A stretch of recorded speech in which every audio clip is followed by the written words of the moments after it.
dengan badan Allah memberi pertolongan kepada tentera Islam. Walaupun bilangan tentera Islam sedikit, hanya 313 orang berdepan dengan tentera Quraisy selama 1000 orang yang lengkap dengan alat-alat perang.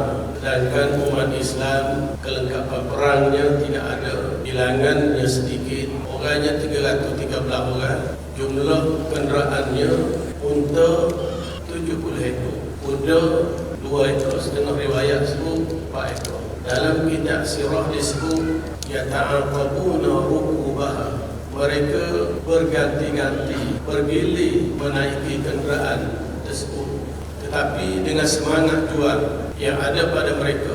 Walaupun peperangan ini berlaku dalam bulan Ramadan ketika mereka sedang melaksanakan ibadat puasa, tahun pertama diwajibkan puasa. Pertama kali umat Islam diwajibkan berpuasa tahun kedua Hijrah.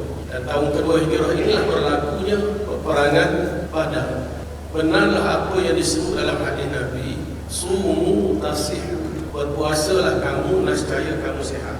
Jadi sahabat-sahabat Nabi bila berpuasa mereka sihat, mereka boleh menentang musuh. 313 orang lawan 1000 orang benar, kerana mereka sihat. Tapi kenapa kita hari ini kita puasa kita tak sihat? Adakah salah ibadat puasa yang kita lakukan? Tidak. Boleh jadi silap kita waktu berbuka. Kerana Nabi mengajak kepada kita, bila kita makan, bukan sahaja bulan Ramadan, juga bulan-bulan yang lain, grup kita kena bagi 3. Sulusun li ta'amihi, wa sulusun li syarabihi, wa sulusun li nafasihi. 1/3 untuk makanan, 1/3 untuk minuman, 1/3 untuk pernafasan, untuk kita jauh. Tapi oleh kerana kita tak makan pagi, tak makan tengah hari, tak makan, buka puasa tu kita potong untuk makan, jadi kita makan banyak menyebabkan kita tidak sihat. Jadi kita kena ubah.